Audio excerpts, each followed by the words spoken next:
Thanksgiving has always been my family's favorite performance. Not because we were especially grateful people, but because it gave us a script. A reason to gather once a year, polish the silverware, soften the truths, and pretend that whatever cracked us apart the other 11 months could be fixed with gravy and polite smiles. My name is Elena Brooks. I'm 34. I work as a project coordinator for a medical tech company, one of those jobs where you keep systems running so smoothly that no one remembers you exist until something breaks. I'm good at it. I've always been good at being the quiet hinge. The person things swing on without making noise. In my family, that skill translated well. Thanksgiving was at my parents' house, same as always. The yellow colonial on Maple Drive with the narrow hallway and the porch that still sagged on the left side because my dad insisted it gave the house character.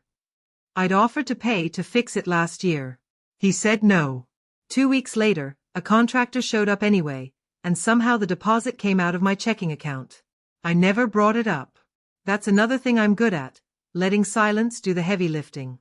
When I pulled into the driveway that morning, my sister's SUV was already there. Rachel, younger by 3 years, louder by nature.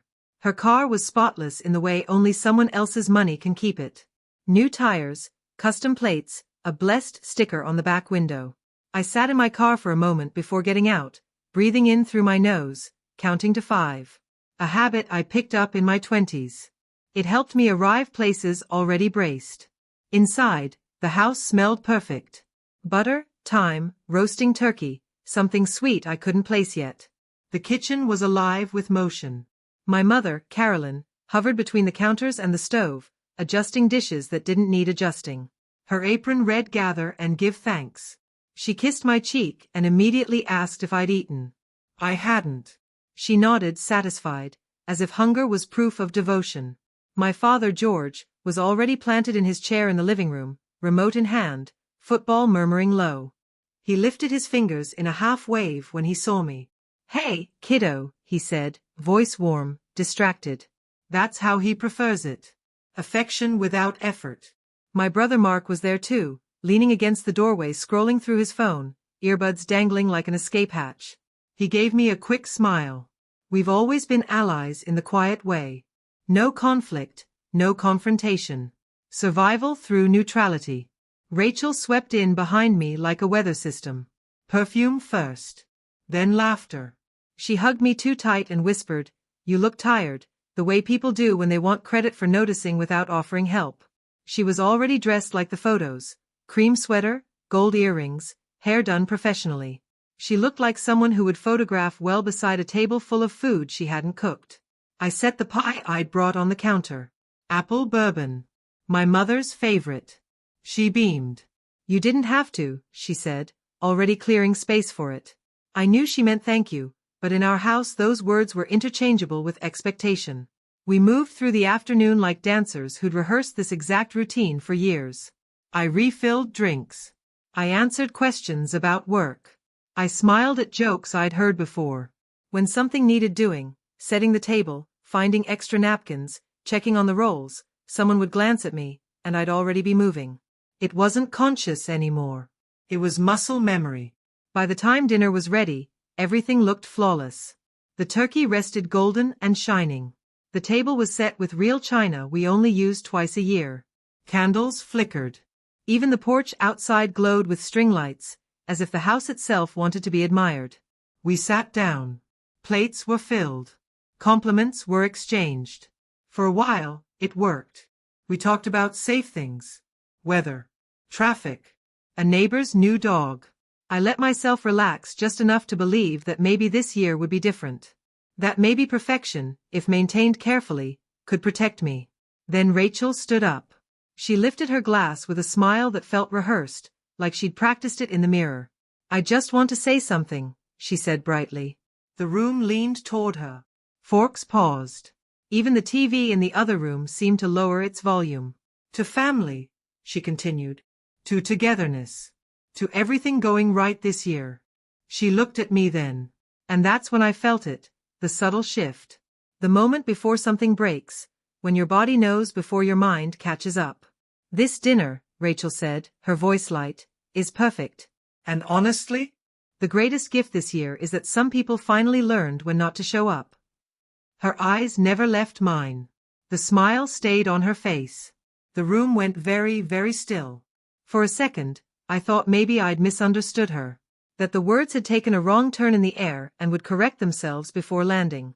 That she'd laugh and say she was joking, that someone would interrupt, that my mother would clink her glass too loudly and redirect us back to gratitude. None of that happened. Rachel held her glass steady, elbow bent just so, eyes fixed on me with a softness that felt surgical. The kind of softness that pretends kindness while cutting clean. There was a beat of silence, too long to be accidental. Long enough for everyone at the table to understand exactly what she meant. My father cleared his throat first. A small sound, but it broke the spell. He chuckled, the polite, uncomfortable kind. "Well," he said, swirling the wine in his glass, "she's always had a sense of humor." No one laughed. My mother smiled too quickly, her mouth stretching before her eyes caught up. "Rachel," she said lightly, "now's not the time." But she didn't ask her to stop. She didn't tell her to sit down. She didn't look at me. Rachel shrugged, still standing. "What?" "I'm just being honest. We're all thinking it." Her gaze flicked briefly around the table, daring someone to contradict her. Mark stared down at his plate like it had suddenly become fascinating. His fork hovered, undecided. I watched his jaw tighten, then loosen. He chose silence. I understood why. I'd chosen it too, 1,000 times. I didn't feel anger yet. What I felt was something colder. Recognition. This wasn't a joke. This wasn't a slip. This was a verdict delivered with candles lit and plates full, timed perfectly so I couldn't react without becoming the problem. Rachel finally sat down, satisfied. The toast was over. The damage, apparently, was not worth discussing. Conversation restarted in pieces. Disconnected comments floated across the table like debris after a storm. Someone asked for more potatoes. Someone else commented on the turkey being moist. My mother passed a bowl of green beans directly in front of me without making eye contact. I sat very still. There's a skill you develop when you grow up learning that your reactions are more inconvenient than the harm done to you. You learn how to hold your face neutral, how to slow your breathing, how to become smaller without disappearing entirely. I'd perfected that skill. It kept me safe. It kept things smooth. My father leaned back in his chair, clearly relieved that no one had exploded. "Let's not get sensitive," he said casually, like he was offering advice about traffic. Rachel didn't mean anything by it. I looked at him then. Really looked. "Didn't she?" I asked. My voice didn't shake. That surprised me. He paused, fork halfway to his mouth. For a moment, something unreadable crossed his face. Then it was gone. "You know how she is," he said. "Straightforward." Straightforward. Rachel smiled into her wine. Something inside me shifted. Not cracked, aligned. Like a door that had always been closed finally finding its frame. I pushed my chair back slowly and stood. "I'm going to clear some of these," I said, reaching for a stack of plates. My tone was pleasant, practiced, useful. My mother started to protest, then stopped herself. "Thank you, honey," she said, relief audible. Normalcy restored. In the kitchen, the sink was already full. I turned on the faucet and watched the water run hot. Steam rose, fogging the window above the counter. I focused on the small things, the scrape of porcelain, the clink of silverware, the way bubbles formed and burst against my skin. There is something meditative about washing dishes after being wounded. A way to convince yourself that if your hands are busy, your heart will behave. From the dining room, I could hear them laughing now. Too loudly. The laughter of people grateful the tension had moved away from them. Rachel's voice carried above the others, animated, unbothered. I dried my hands carefully. Folded the towel once. Twice. Straightened the edge. Then I noticed the spare key. It sat on the counter near the pie I'd brought, exactly where I'd left it weeks ago after letting myself in to fix my parents' Wi-Fi while they were out of town. I'd never taken it back. No one had ever asked me to. I picked it up. It was warm from the kitchen air, heavier than it looked. The sound it made when I set it down again, metal against stone, was small. Almost nothing. But it felt final. I put on my coat. No one noticed at first. When I stepped back into the dining room, my mother looked up, startled. You're leaving? Yes, I said simply. Rachel tilted her head. Already? You always leave early. I met her eyes. Not tonight. For a moment, something flickered there. Surprise, maybe.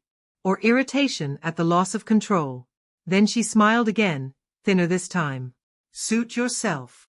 No one followed me. No one stopped me. My father nodded once, distracted. Mark looked up too late. Outside, the air was sharp and clean. The kind of cold that clears your lungs whether you want it to or not. I stood on the porch for a second, staring at the door I'd walked through 100 times, waiting for the familiar ache to rise. It didn't. Instead, there was space. Wide and unfamiliar. I walked to my car and sat behind the wheel without starting it. My hands rested there, steady. I realized then that the thing that had broken wasn't me. It was the illusion. And once it shattered, there was no way to pretend the dinner had ever been perfect at all. I didn't turn the key right away. The dashboard lights stayed dark, the car quiet, like it was giving me a moment to catch up with myself. Through the windshield, I could still see the warm glow of my parents' dining room. Shadows moved behind the curtains, people passing plates, refilling glasses, continuing a night I had been edited out of. My phone buzzed once. I didn't look. When I finally pulled away from the curb, the tires made a soft crunch against fallen leaves. The sound felt louder than it should have, like the house might hear me leaving for real this time. The farther I drove, the lighter my chest felt, and that scared me more than the pain ever had. Because relief meant acceptance. And acceptance meant I couldn't keep lying to myself. At the first red light, my phone buzzed again. This time I glanced. Mom, did you get home okay? Not are you okay? Not that was wrong. Just logistics. Just closure without accountability. I typed a reply, deleted it, typed again. Then I locked the phone and dropped it into the cup holder. The light turned green. I kept driving. Memories started surfacing the way they always did when I finally stopped defending everyone. They didn't come dramatically. No thunder, no tears. Just facts lining up, one by one, demanding to be acknowledged. Rachel's graduation party, where my promotion announcement had been forgotten. My birthday dinner, rescheduled because her kids had soccer practice. The time she introduced me to her friends as the sensitive one, laughing like it was affectionate. And every single time, I'd played along. I told myself it wasn't worth causing tension. That she didn't mean it that way. That families tease. That I was lucky to be included at all. The truth settled heavy and undeniable. I had been the family's pressure valve. Whenever Rachel needed to feel bigger, I became smaller. Whenever the mood needed saving, my feelings were the acceptable casualty. And everyone else, my parents, my brother-in-law, even extended family, had quietly agreed to the arrangement. Not because they were cruel. Because it was convenient. I pulled into my apartment complex and parked, engines still running. The building looked the same as it always did. Plain, unremarkable, mine. For the first time that night, my eyes burned. Not from what Rachel said, but from how easily everyone let her say it. Upstairs, I kicked off my shoes and dropped my coat on the chair. The silence wrapped around me, thick and honest. No forced laughter. No clinking glasses. No unspoken rules about keeping things pleasant. I poured myself a glass of water and stood at the kitchen counter, staring at the wall like it might offer an explanation. My phone buzzed again. This time, it was Rachel. Rachel, you really overreacted. It was a toast, not an attack. I laughed. A short, sharp sound that surprised me. Not an attack. I imagined myself standing up at her birthday and saying, "The greatest gift is Rachel finally learning how not to hurt people." I wondered how that would have gone. Another message followed.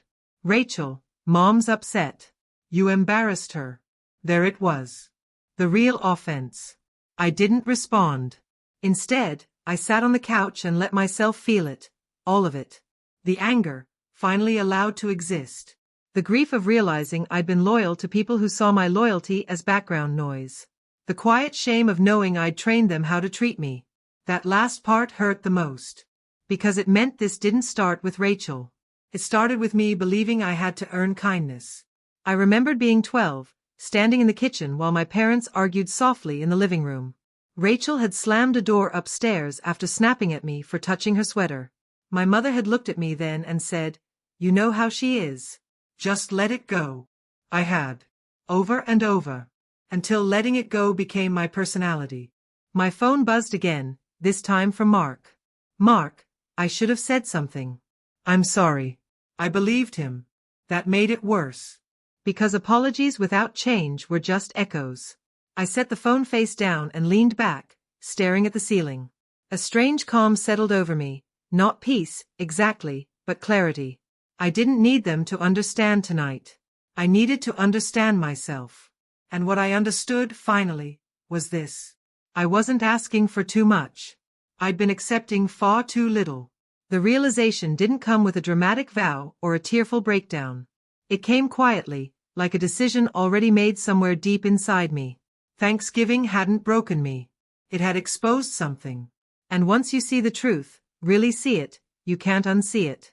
You can't crawl back into the version of yourself that stayed silent to keep everyone else comfortable. I stood up and walked to the window, looking out at the city lights scattered in the distance. Somewhere across town, my family was still eating pie, still pretending nothing had happened. That was okay. Because something had happened. And whether they acknowledged it or not, the dynamic had shifted. I felt it in my bones.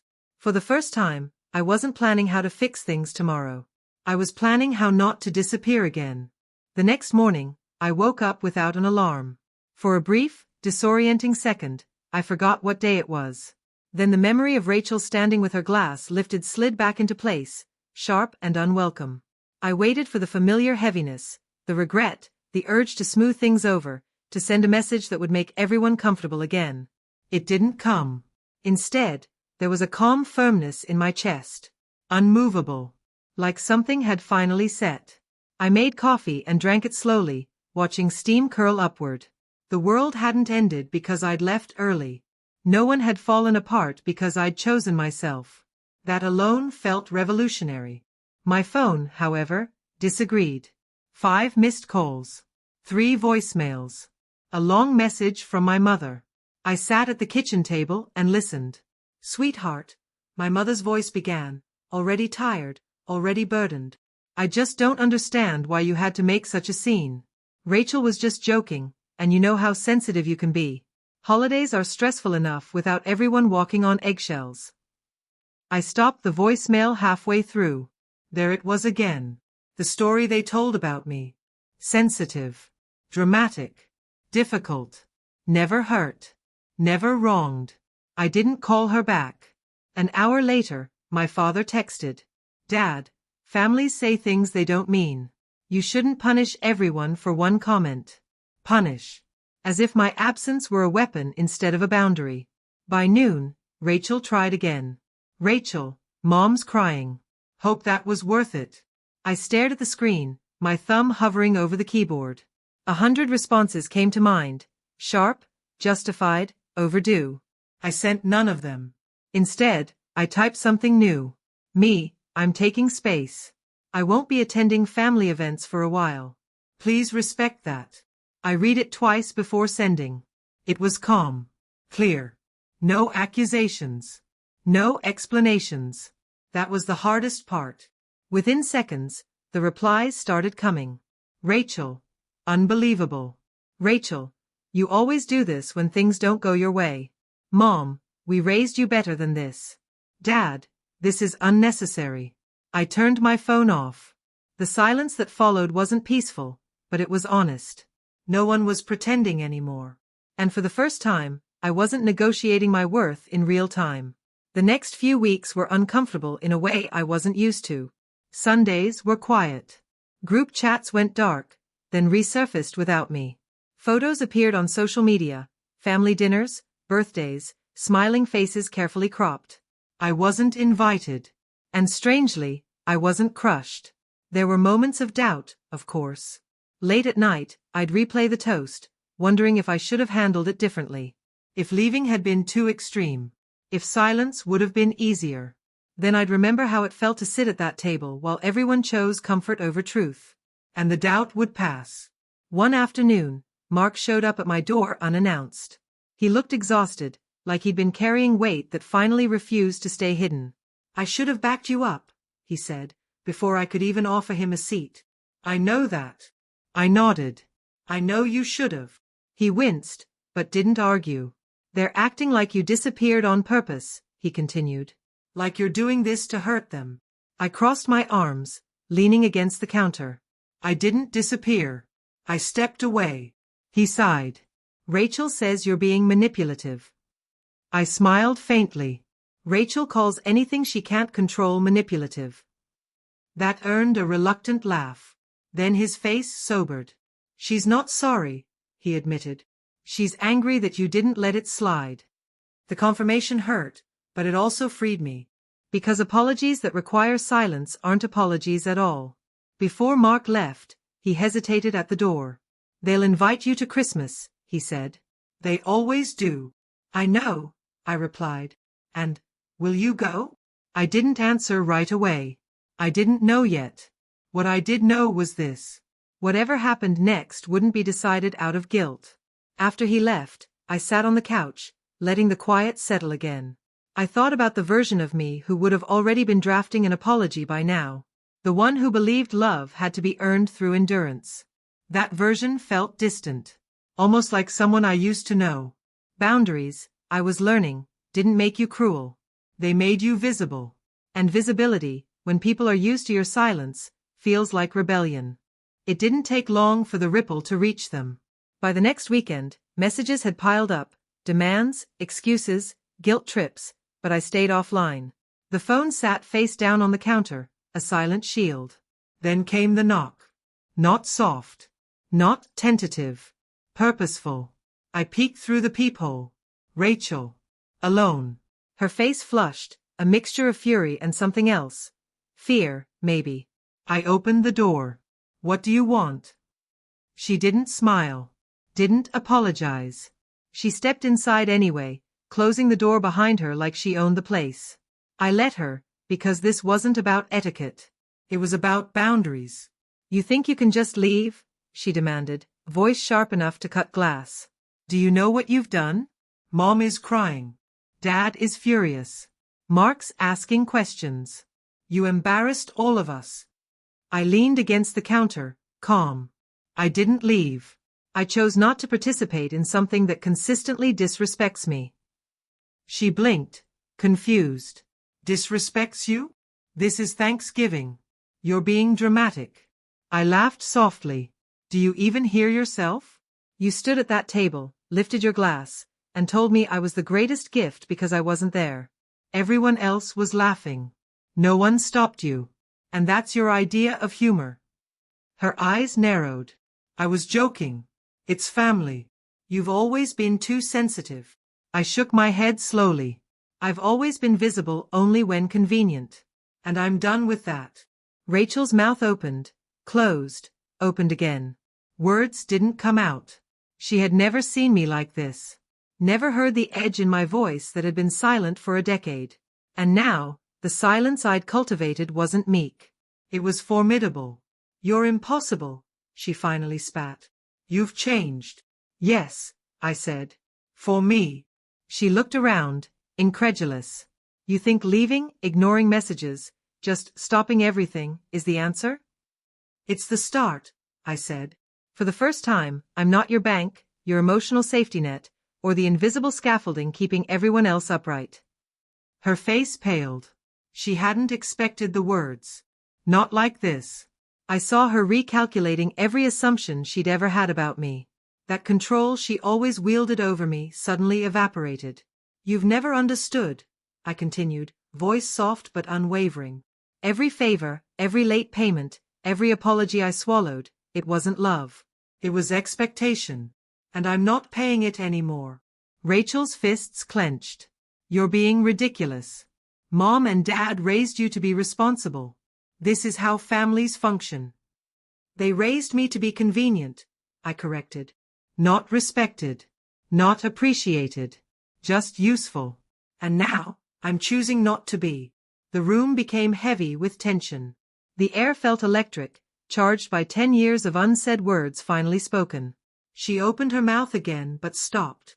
For the first time, She didn't have a comeback rehearsed. She didn't have authority over me. I can't believe you, she said finally, voice trembling. Not anger, but shock. For the first time, she saw me as someone who could refuse, someone who could walk away, someone who could exist independently of her needs. I took a step closer. Believe it. I'm not the same girl who tiptoed around your tantrums or stayed silent while my generosity was treated like currency. This is me now. And if you can't accept that, it's not my problem. She staggered back, wordless. And in that silence, I felt the shift. The power I'd handed over to her and the rest of my family for years had returned. It wasn't loud. It wasn't dramatic.